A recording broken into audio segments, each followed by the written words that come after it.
अस्सलाम वालेकुम dear students, my name is Iftikhar Ahmad और हम लोग फिज़िक्स विद इफ्तिखार अहमद के साथ इस प्लेटफॉर्म के ऊपर मौजूद हैं।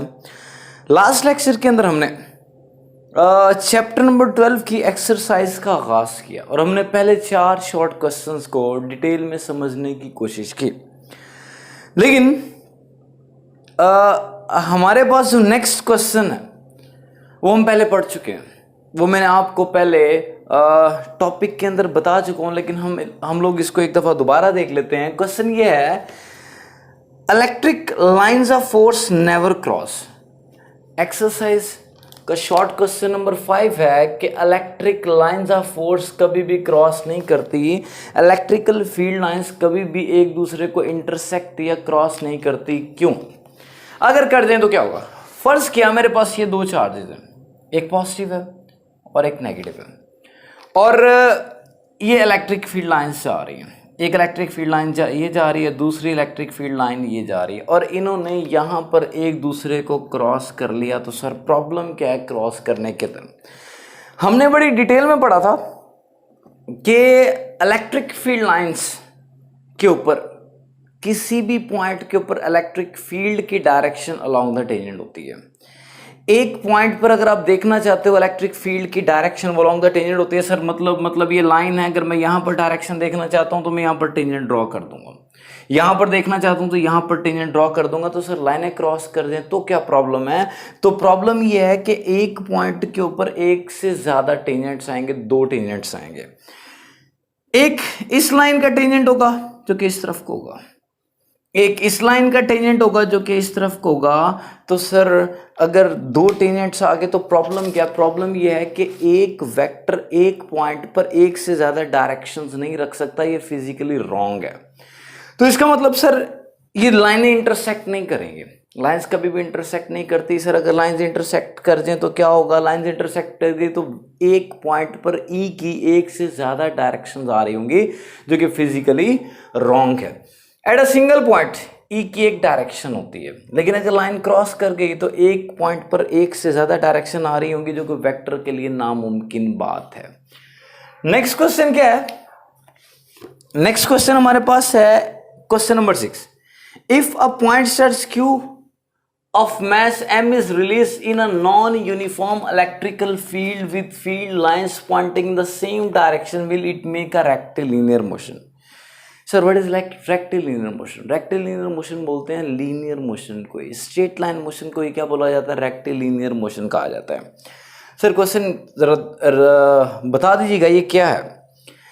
हमारे पास एक जगह पर ना इलेक्ट्रिक फील्ड है। इलेक्ट्रिक फील्ड किस किस्म का है? कहता है कि नॉन यूनिफॉर्म इलेक्ट्रिक फील्ड है। और non uniform electrical field, sir electrical field या इलेक्ट्रिक फील्ड इंटेंसिटी एक वेक्टर क्वांटिटी है, और अगर वेक्टर है तो वेक्टर के पास दो चीज़ें होती हैं, मैग्नीट्यूड और डायरेक्शन। और अगर वेक्टर नॉन यूनिफॉर्म है तो इसका मतलब या तो मैग्नीट्यूड के हिसाब से है या डायरेक्शन के हिसाब से। मैं दोबारा बोल देता हूँ, अगर हमारे पास एक जगह पर इलेक्ट्रिक फील्ड है, लेकिन सर इलेक्ट्रिक फील्ड है कैसा? Electric field non uniform electric field है। अगर इलेक्ट्रिक फील्ड है तो ये तो वेक्टर होता है, और वेक्टर के पास दो चीजें होती हैं, नंबर 1 मैग्नीट्यूड, नंबर 2 डायरेक्शन। और अगर वेक्टर नॉन यूनिफॉर्म हो, इसका मतलब या तो उसकी मैग्नीट्यूड इक्वल नहीं होगी या उसकी डायरेक्शन सेम नहीं होगी। लेकिन उसने एक चीज का इजाफा किया कि with the field lines pointing in the same direction, मतलब लाइनों की डायरेक्शन सेम है। डायरेक्शन सेम होने का मतलब इलेक्ट्रिक फील्ड डायरेक्शन के एतबार से नॉन यूनिफॉर्म नहीं है, बल्कि इलेक्ट्रिकल फील्ड जो है नॉन यूनिफॉर्म है विद रिस्पेक्ट टू मैग्नीट्यूड। ये नॉन यूनिफॉर्म इलेक्ट्रिक फील्ड है मैग्नीट्यूड के एतबार से। सर कैसे पता चलेगा? अब देखें, यहां पर अगर मैं यूनिट एरिया रखूं तो उसमें से दो लाइनें गुजर रही हैं, लेकिन अगर यही यूनिट एरिया यहां पर रखा जाएगा तो उसमें से नंबर ऑफ, मतलब सर अगर मैं एक एरिया रखता हूं यहां पर, उसमें से दो लाइंस गुजर रही हैं, लेकिन वही एरिया अगर यहां रखता हूं तो उसमें से एक लाइन गुजर रही है। इसका मतलब अगर number of line same pass ना करे तो हम कहते हैं कि इलेक्ट्रिकल फील्ड नॉन यूनिफॉर्म है with respect to magnitude. Question क्या सर? ये इलेक्ट्रिक फील्ड नॉन यूनिफॉर्म, और मैंने आपको बताया था फील्ड यूनिफॉर्म कब होता है? जब लाइन स्ट्रेट हो, सेम डायरेक्शन में, और लाइनों का दरमियानी फासला सेम हो। इनका दरमियानी फासला सेम नहीं है, इसलिए नॉन यूनिफॉर्म इलेक्ट्रिकल फील्ड है। अब सर एक आपके पास क्या है? Charge, point charge. आप कहते हैं कि पॉइंट चार्ज को यहाँ पर प्लेस करें, इस लाइन के ऊपर प्लेस कर दें। ये रहा वो पॉइंट चार्ज जिसके ऊपर जो चार्ज है वो क्यू है और इसका मास क्या है, यहाँ पर प्लेस करते हैं। तो बताएं क्या ये रेक्टिलिनियर मोशन परफॉर्म करेगा। अच्छा, अगर आपको याद हो ना, हमने इलेक्ट्रिकल फील्ड लाइंस वाला जब टॉपिक पढ़ा था, हमने कहा था इलेक्ट्रिक फील्ड लाइंस असल में रास्ते हैं, पाथ्स हैं। सर कौन से रास्ते जिनके ऊपर चलकर टेस्ट चार्ज जाता है जब उसको किसी भी पॉइंट के ऊपर रखा जाता है। तो जब मैं इसको यहां पर रखूंगा तो ये तो रास्ता है, तो ये टेस्ट चार्ज इस डायरेक्शन में चलना शुरू कर देगा। इस डायरेक्शन का मतलब सर स्ट्रेट लाइन है, और स्ट्रेट लाइन का मतलब रेक्टिलिनियर मोशन। इसका मतलब वो कौन सी मोशन परफॉर्म करेगा, रेक्टिलिनियर मोशन परफॉर्म करेगा। नेक्स्ट जो क्वेश्चन है दैट इज क्वेश्चन नंबर 7। वो क्या है sir, is E necessarily zero inside a charge rubber balloon if the balloon is spherical, assume that the charge is distributed uniformly over the surface. आपके पास एक charge rubber balloon, एक balloon है, spherical balloon है, balloon के ऊपर charge मौजूद है, पूरे के पूरे बैलून के ऊपर चार्ज मौजूद है। हमने ये डिसाइड करना है, ये डिटरमिन करना है कि ऊपर तो चार्ज है, क्या उसका फील्ड इनसाइड जीरो होगा या नहीं होगा। इज ई नेसेसरली जीरो, क्या ये जरूरी है कि फील्ड अंदर क्या हो जाए, जीरो हो जाए। तो स्टूडेंट्स ये हम पहले पढ़ चुके हैं, ये गॉसेस लॉ की पहली एप्लीकेशन है, E inside a hollow charge sphere. तो ये वही हमारे पास एप्लीकेशन है। फर्क क्या है, यहाँ पर हमारे पास उसने बैलून का नाम लिख दिया है, बस, और कोई फर्क नहीं है। तो ये एक चार्ज रबर बैलून है, इसके ऊपर पॉजिटिव चार्ज मौजूद है। हमने यहाँ पर ई मालूम करना है, और हमने कहा था गॉसेस लॉ की एप्लीकेशंस के अंदर जहाँ पर ई मालूम करना होता है वहाँ पर आपको इमेजिन करनी पड़ती है एक गॉसियन सरफेस। और हमने यहाँ पर जो गॉसियन सरफेस इमेजिन की थी that was in the form of a sphere. एक बैलून के अंदर हमने एक छोटा सा बैलून इमेजिन कर लिया, फिर हमने यूज किया था गॉसेस लॉ। चूंकि गॉसेस लॉ की एप्लीकेशन है वो क्या था, 1/ε0 times of total charge enclosed by that Gaussian surface. और हमने कहा था कि इस गॉसियन सरफेस ने कोई चार्ज इनक्लोज नहीं किया तो इसका फ्लक्स कितना होगा, जीरो होगा। इस सरफेस के अंदर कितना चार्ज आ रहा है, सर इसके अंदर कोई चार्ज नहीं, इसने कोई चार्ज इनक्लोज नहीं किया, तो इसने कोई चार्ज इनक्लोज नहीं किया तो क्यू लिखेंगे zero, zero into this is equal to zero. इसके बाद हमने फ्लक्स का जनरल फार्मूला यूज किया था, ई डॉट ए वाला, ये लिखा था। फिर हमने इन दोनों इक्वेशंस को कराया था कंपेयर, लेफ्ट के बराबर होगा तो राइट के बराबर होगा। ई डॉट ए किसके बराबर होगा, ई डॉट ए बराबर होगा सर जीरो के।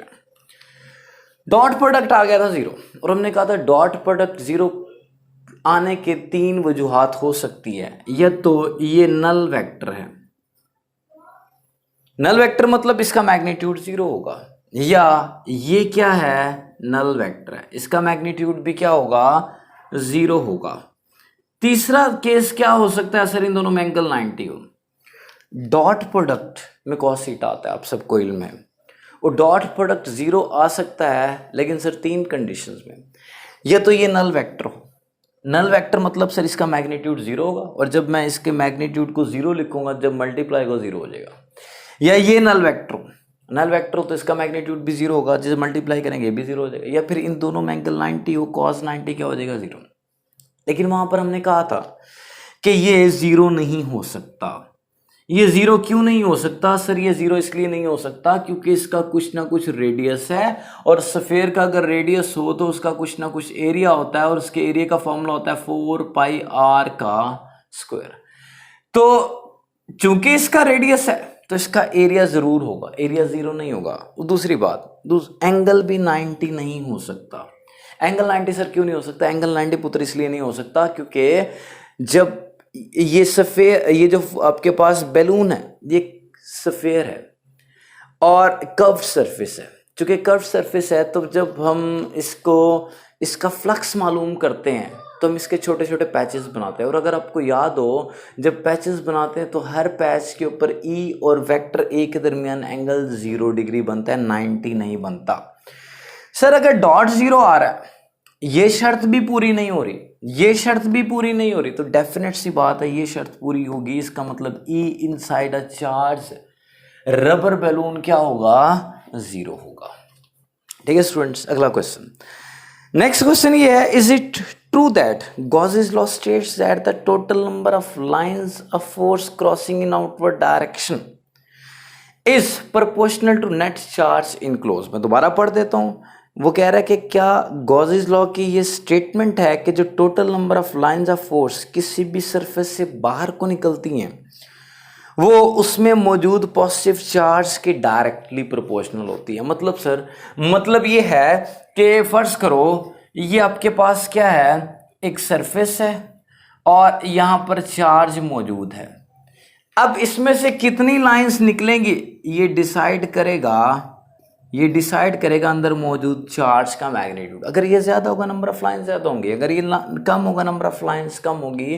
तो क्या हमने ये साबित करना है क्या ये जो स्टेटमेंट है कि जो total number of lines outward direction में निकल रही होती हैं क्या वाकई चार्ज के डायरेक्टली प्रोपोर्शनल होती है, और क्या ये गॉसेस लॉ की स्टेटमेंट है या नहीं है, हम ये वेरीफाई करना चाह रहे हैं। तो आप एक काम करें, गॉसेस लॉ लिखें। ये रहा गॉसेस लॉ।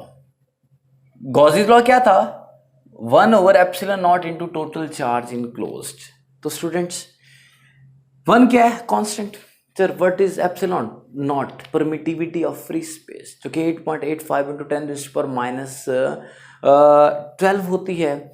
तो आप क्या करें, ये भी कांस्टेंट है, ये भी constant, constant divided by constant is equals to constant. मैं अगर 6 को 2 से डिवाइड करूं, 6 भी कांस्टेंट 2 भी कांस्टेंट, और इनको डिवाइड करेंगे आंसर आएगा 3 भी कांस्टेंट होगा। सर ये भी कांस्टेंट ये भी कांस्टेंट, इनकी डिवीजन का आंसर भी कांस्टेंट होगा। जब आप साइन ऑफ प्रोपोर्शनैलिटी को हटाते हैं तो इक्वल और कांस्टेंट को लगाते हैं, और अगर मैं इक्वल और कांस्टेंट को रिमूव कर दूं तो मेरे पास साइन ऑफ प्रोपोर्शनैलिटी आ जाएगा। तो फ्लक्स इज प्रोपोर्शनल टू क्या आया, total charge enclosed. Sir what is flux, flux क्या होता है, total number of lines of force crossing in outward direction होती हैं, और ये किसके डायरेक्टली प्रोपोर्शनल आ गई, नेट चार्ज इनक्लोज के। सर इसका मतलब जो क्वेश्चन में उसने कहा था कि क्या ये गॉसेस लॉ की स्टेटमेंट है, तो आप कहेंगे बिल्कुल ये गॉसेस लॉ की स्टेटमेंट है, क्योंकि ये हमने कहां से ड्राइव की है, ये हमने गॉसेस लॉ से ड्राइव की है। Last question, do electrons tend to go to a region of high potential or of low potential? अगर इलेक्ट्रॉन को एक ऐसी जगह पर छोड़ा जाए जहां पर हाई पोटेंशियल, जिसको हम आमतौर पे पॉजिटिव से शो करते हैं, और जहां पर लो पोटेंशियल, जिसको हम आमतौर पे नेगेटिव से शो करते हैं, दोनों मौजूद हैं, तो इलेक्ट्रॉन कहाँ जाना चाहेगा, क्या हाई पोटेंशियल की तरफ को जाना चाहेगा या लो पोटेंशियल की तरफ को जाना चाहेगा। तो स्टूडेंट्स फर्ज करें ये 2 प्लेट्स हैं, और आपको नजर आ रहा है कि ऊपर वाली प्लेट पॉजिटिव है, नीचे वाली प्लेट नेगेटिव है। इस ऊपर वाली प्लेट जो कि पॉजिटिव है इसको बोलते हैं हाई पोटेंशियल प्लेट, नीचे वाली प्लेट जो कि नेगेटिव है इसको बोलते हैं लो पोटेंशियल प्लेट। इन दोनों प्लेट्स के दरमियान आप छोड़ दें एक अदद इलेक्ट्रॉन को। इलेक्ट्रॉन के ऊपर चूंकि नेगेटिव चार्ज होता है तो आप सबको मालूम है वो किधर को अट्रैक्ट होगा, पॉजिटिव की तरफ। पॉजिटिव की तरफ को अट्रैक्ट होने का मतलब हाई पोटेंशियल की तरफ को जाना है। तो सर इसका मतलब इलेक्ट्रॉन कहाँ जाना चाहेगा, ये लो की तरफ नहीं जाना चाहेगा, बल्कि लो से हाई की तरफ को जाना चाहेगा, क्योंकि इसके ऊपर नेगेटिव चार्ज है। नेगेटिव का मतलब ये पॉजिटिव की तरफ को, पॉजिटिव का मतलब ये है कि यह हाई पोटेंशियल की तरफ को अट्रैक्ट होगा। तो स्टूडेंट्स ये एक्सरसाइज के शॉर्ट क्वेश्चंस कंप्लीट हो गए। अब हमने एक्सरसाइज के न्यूमेरिकल्स करने, वो इंशाल्लाह हम नेक्स्ट लेक्चर में करेंगे। थैंक यू सो मच, अल्लाह हाफिज़।